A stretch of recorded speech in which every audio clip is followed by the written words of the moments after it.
Hello everyone, Melody here, mama of 4 in our blended family of 6. Today I'm going to do a quick video on our final put together of our 9th grade homeschooling plans. This will be our first year doing high school, which I was really nervous about, but is really exciting, and I'm excited to start the new year. So if you want to see what that looks like in our home and how I got all of that set up, stick with me and let's check it out. Before we go any further, please take a second to hit that like button, subscribe to our channel, check us out on Instagram at Homeschool Happy Hour so that you can follow along with all of our homeschool adventures. Today, I have for you just a quick overview glimpse of how we put together our 9th grade plans. If you're interested in a more detailed view of what our curricula choices have been, then I do have a video on my playlist all about our 9th grade curricula choices. But for today, we're just gonna look at how I put all of that together. We start school next week because we are a blended family and we have exchange students in our home. Some of our students go to public school in the classroom. Some of our students do distance learning through the public school, and some of our kids are homeschooled. Because of that, we do follow the public school schedule for all of our plans so that everyone's kind of on the same page as far as what's happening when. I did add one extra piece of curriculum to our 9th grade plans that I did not include in that curriculum overview video that I created myself last minute. If you're interested in what that is, make sure you stick to the end of the video because we're going to talk about that a little bit more in depth. Every year before we start our homeschool, I take a look at our homeschooling mission statement that I made a long time ago. This will be our 9th year homeschooling. I made this our first year of homeschooling to kind of help guide me about what it is my final goals were for our kids. Now, I could rewrite this statement every year if I needed to, or every 3 years, or whenever it needed. I've actually never rewritten this statement because every time I go back and I look at it and I remember, okay, when I first started homeschooling, this was my dream, my vision for my children, and that hasn't really changed. So if you're interested in that, I will read it to you quickly. I have a homeschool records binder. I do a lot of my stuff through binders. I keep all of their testing that they're required to do in our state every year. I keep records of that. Anything else that's pertinent to our homeschool, legally speaking, that I need to keep on hand is in this folder. If you've been following along, you know I'm homeschooling after divorce, so it is frequently necessary that I have quick and easy access to this legal stuff. So this is really helpful. But even if I wasn't dealing with all of that, it's a good idea to keep all of your official items in one quick, easy to grab place. That might look differently for you, but for me, it's this handy dandy binder. So on the front of the binder, I have printed, it's so boring, it probably needs some color, but I have printed our homeschooling mission statement, and it says, I will provide my children with the materials, support, and experiences essential to developing their individual interests, personal character, and academic potential. I will foster the development of a lifelong love of learning and a thirst for knowledge, which will lead them to social, emotional, and career successes as individuals and members of our community. Below that mission statement, I put one of my favorite quotes of all time. As a secular homeschooler, one of the things that I'm often asked about from my Christian counterparts is, how do you teach morals and all that? And there's a book, it's called Raising Free Thinkers. I love it. It's all about teaching our children morals and values without the church. And one of my favorite quotes from that book was, true values belong to no particular group, no particular religion, no particular country, but are basic truths and standards of living we must strive toward to live in a harmonious society. That quote is from John M. Mike from Raising Free Thinkers. Next, I have a yearly schedule, again with a binder. There's a theme here. I really like binders. This is how I like to organize. If you're interested in using a binder system, great. If you want to use a different system, that's great too, whatever works best for you. But I take the first part, you know, I put our year homeschool planning, it's just a little one. And then on the front, I kind of take a moment to do a little bit of a, I don't know what you call it. I'm sure there's a name for it. But like last year, these were our goals. These are the things that we wanted to focus on. This year, we're focusing more on mastery-based learning, and then I have questions on here for myself. So this is kind of just a cute and colorful way for me to remember and stay focused and think about what are we trying to do this year, because I have a habit of getting bogged down in the details, and that doesn't really help any of us. So I have this binder for myself, notes in the beginning, and then I have tabs for the kids for me to keep their items that they're working on.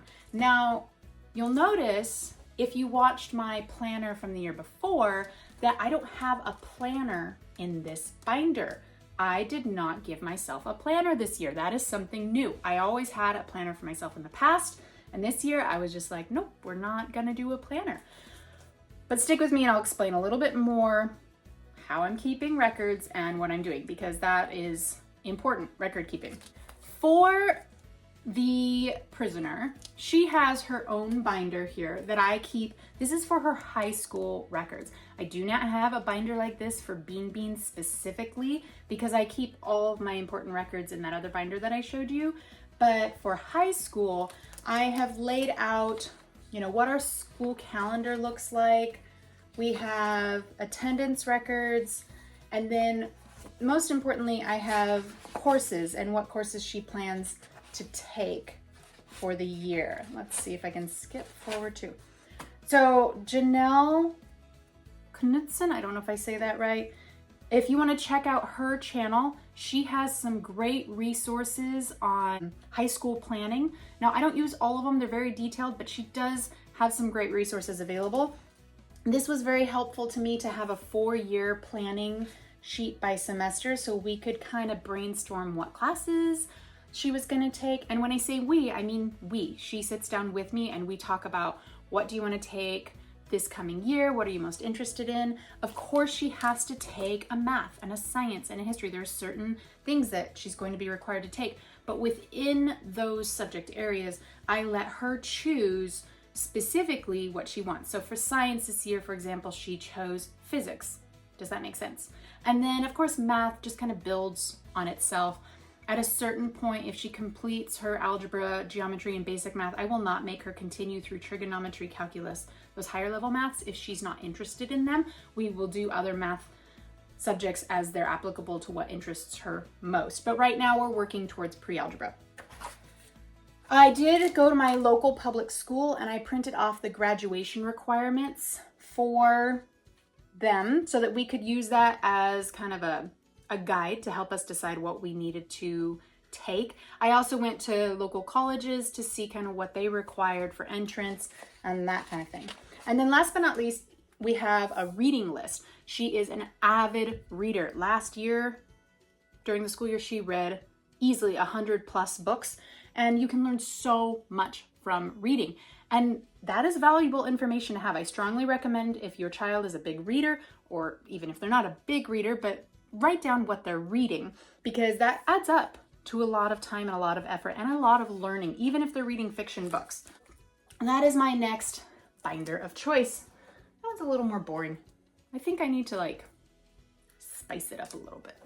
The next binder, last binder for right now that I have, is actually her binder. It says it's for the 2022-23 year. This year's her 8th/9th grade year. I'm calling it her first year of high school because most of her classes are high school courses.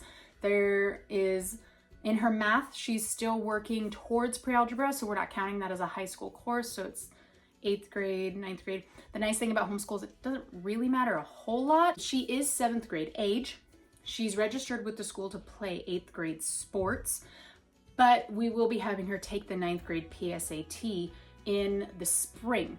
So we're kind of all over the board, which is normal for homeschoolers. If you've been homeschooling for any length of time, don't stress out about them being all in one grade for their subjects. Just find out where they're at, work with them from there, and that is how you will get them farther than worrying about where they should be, if that makes sense. Okay, here we've got courses of study listed. We have all of her courses or subject areas that we're planning to cover, and then I've listed all the different things that she can do to work towards that subject. This list can grow. If she comes to me later and she says, oh, for example, math, I found this other math curriculum that I'm really interested in. I wanted to spend some time on it. If it's still working towards developing her math skills, absolutely, I'm going to let her opt into using that. I'll just put it over here and add it to our list. So when we look back at what she did, we can remember all the different materials that she used. English language arts, for example, her main curriculum is going to be Lightning Literature, Shakespearean Tragedies, but right now she wants to be an author. She wants to be a writer. She's been that way for a long time. She's been working on writing her book, and I will encourage her to continue to write her book. So I've told her, if you're working on writing your novel, that counts as English language arts time. It doesn't have to be exclusively Shakespearean tragedies, just a little bit of this, a little bit of that. If for some reason, given her age, she doesn't complete the curriculum for Shakespearean tragedies this year, that's okay. She can continue with it next year. I'm not worried about how quickly she completes any particular curriculum. I'm just trying to help her grow from where she's at. And she's doing great, so I'm not stressed about her needing to be in a different place. As far as planning, this is where we're changing it up a little bit. So we are doing a 3-day school week this year, meaning 3 days a week we will be dedicated to doing these subjects specifically. Now, we have a 3-day, 4-day school week available to us because the girls go with their biological father every other weekend for an extended weekend, and he does work with them during their time. So as far as meeting our state's requirements for hours and days, we're fine. We can spend those 3 days a week on formal learning. The 4th day, I'm not going to worry about documenting so much, but we will be focusing on traveling a little bit more. We're trying to visit all the state parks and get outdoors a lot more. We will be focusing more on playing games and watching documentaries and just doing kind of whatever comes to us in that day, whatever sounds the most interesting, and keep it fun, get out. We're trying to get our minds out of the highly structured school option that I can fall into very easily. And that also gives the girls a lot more energy to work towards that more structured material during the 3-day week. So as I mentioned earlier, I'm not doing a planner this year. So we last year did retroactive planning, which was beautiful and wonderful, and I loved it. For the prisoner, she's going to be doing her own retroactive planning. I have given her a list of things that she needs to work on. We do have a certain amount of time that I expect the girls to dedicate towards working on these things. We do like a 2-hour block, a break, and then another 2-hour block roughly. They usually spend more time than that 4 hours cumulative because they'll get interested in something and they just want to keep working on it. But I do have that 4-hour time frame.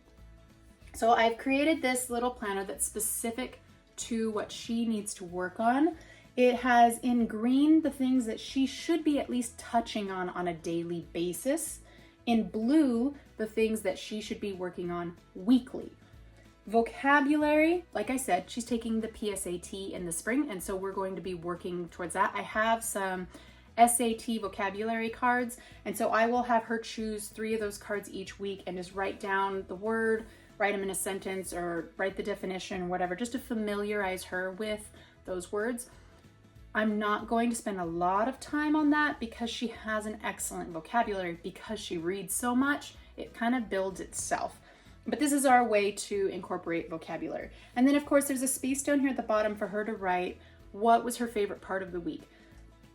She will track this. she'll write exactly what she worked on. So for fitness on Tuesday, if she did 20 minutes on the treadmill or yoga or whatever, she'll write in what she did.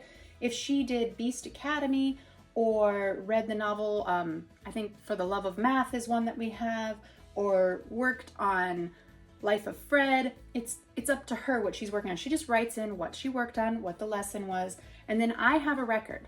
So this puts her responsibility to fill this out, and of course I will be there to guide her and check to make sure it's done. We flip the page over, and it's the same thing for the next week. When she's done with this page, I will take the page and keep it in my records. So that is going to be a lot of help for me as far as keeping track of what we're doing. I will be working as a substitute teacher. I have signed up to take a college course this year. We have 2 exchange students, which puts 5 children in our house again, and all 5 of them are doing sports through the public school system, and my husband travels for work sometimes. So I have a lot of different things that I'm balancing and going on, and I'm absolutely excited to have life that way. I like to do that, and we're going to try and do some traveling. But I think that she's more than capable of taking on some more responsibility in tracking her work. So we're gonna have her do that. And then if you look in her binder, it has some tabs. So I don't have tabs for every subject because certain things like math, for example, most of her math materials are online. I might add another tab in here for like other, so that if she does things extra that I don't have a tab for, she can throw it in here. But if I go straight to the ELA tab, it has her schedule. It tells her exactly what she needs to be working on each week. If you noticed on our planner, it says, I'll get close up there, it says what week we're on. So we're basing this on a 36-week school year. Again, we're following the school's schedule. And so I'm able to break down what we're doing into 36 weeks. For Lightning Literature, that works out perfectly. They have it all broken down for me already into what she needs to do each week, and it's over 36 weeks. So that works out perfectly. Next, we have Science. I have her syllabus, if you will, what she needs to be doing for science, and then all the work that she'll be doing will just be stored in here. She has her reading list, like I talked about earlier. She writes down everything she's reading. In that other binder, those are my extra pages, but she's got her own reading list to keep track in here. So the only binder she has to worry about is this one, and it has everything she needs in it. All of her items, before I look at health, because that is the curriculum that I have added to our plan, oh boy, are in this. It's kind of heavy because it's full of books, but we have a shelf. And on that shelf, I have one bin like this for each of my homeschoolers, and it has everything they need in it to do their homeschool work. All their stuff is in one place. This is great. I am not a keeper of a lot of things. You can see inside, it's got all the materials, it's got her sketchbooks. All the different things she needs to access are in here, ready to go, so that they're not spread throughout the house. She doesn't have to go hunting for anything. We don't have to worry about her not having her materials. We're all set from the beginning. So this year, when I was looking over her curriculum, what we would be working on, I decided that I was going to add a little something into health. We were working on health. Of course, we do fitness. Something that I personally believe should be involved in all children's education is more education on what healthy relationships look like, what emotional abuse looks like, that kind of stuff. Our lives are kind of, in my opinion, our lives are better or worse based mostly on the relationships that we have with people. Of course we want to love our job and we want to love our hobbies and that kind of stuff, but if we have negative or unhealthy relationships with the people in our life, it doesn't matter how much we love our work or our day-to-day tasks, our life isn't going to be as satisfying as it could be. And so, particularly given my personal experience with unhealthy relationships, it's very important to me that my children know what a healthy relationship looks like, They can identify the red flags to an unhealthy relationship. And so I looked and looked and looked, and I found zero curriculum on this subject that I felt was appropriate for my kids and wasn't just, so boring and robotic, if that makes sense. I took the time to put together a brief curriculum for them. This will be used for the prisoner for her 9th grade year. I'm also going to have our older child who's in distance learning through the public school complete this curriculum because I believe this is really important. I'm calling it Relationships Wise, and I have a syllabus here about what we're going to be talking about. Characteristics of healthy relationships, characteristics of unhealthy relationships, identifying abuse prevention, what that looks like, emotional, physical, sexual, financial, all the different types of abuse. There are some great resources. One of the main resources I used for this was thehotline.org. It has great materials on there. So I was able to put this curriculum together with all free resources. We've got YouTube videos, we've got online resources, I've got some printouts that I've got from these online resources. I put together a couple little assignments that I put together for them to complete. And then they have 3 books that they will be reading. I have 2 of them here. The first one is called But I Love Him. It is a fiction book, but it's a great starting point for a conversation about physical abuse. What does that look like? How do people get there? Because it usually just doesn't start like that. It's subtle. And then of course we have the Self-Love Experiment, which is a book all about developing your own sense of self-love and self-worth, because I believe that is a vital piece to avoiding abusive relationships. We have to first know and understand ourselves and value ourselves. And so the third book I don't have with me because I am checking it out from the library. I've read it. It's called The Way I Used to Be by Amber Smith. It's a very intense book. It is also fiction, but it is an intense book about a young woman who experiences sexual abuse. This, again, I said, is for my high schoolers. I'm not having Bean do this curriculum yet. I will have her complete it later, but everything in here is discussion based. So in order to pass the class, it's all based on, we have to have follow-up discussions and talk about this kind of stuff. And so I'm really excited to be including this in our plans for the year. I think it's really important. If you've come across a curriculum or information that you think would be great for this subject and for sharing with kids, let me know. I know they have a lot of younger children's books out there. There's definitely a lot of resources, but because my children are older and we wanted to get a little bit more into the weeds on what does emotional abuse and narcissistic abuse look like, because those are the kinds of abuse we don't talk about as often. I think our kids are aware if they're with somebody and they hit them, that is considered abuse. Most people are at least broadly aware of sexual abuse, although I think there's some more finite pieces to that people are not aware still qualify as sexual abuse. But emotional abuse is one that I find can be hard to identify and easy to fall into. And so I don't want my children to ever experience that. And so I'm hoping educating them on that subject will help. Okay, that is everything I have, I think, for our 9th grade year.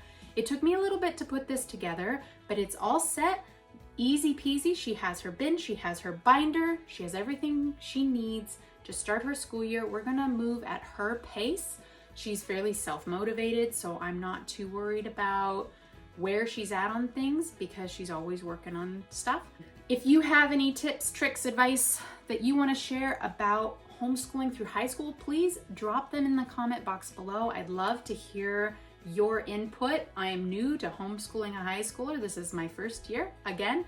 And frankly, this part of homeschooling is what terrified me the most as a new homeschooler many years ago. And as I've moved forward and gained more experience in homeschooling, I'm feeling a lot more confident about this choice. I think that we're gonna do great. It's gonna be a great year. I'm really not worried about it anymore, but I do love having more input because there's always new fun things to consider. If you have any questions for me that I did not cover in this video, let me know. and I will get back to you. Otherwise, I will catch you next time.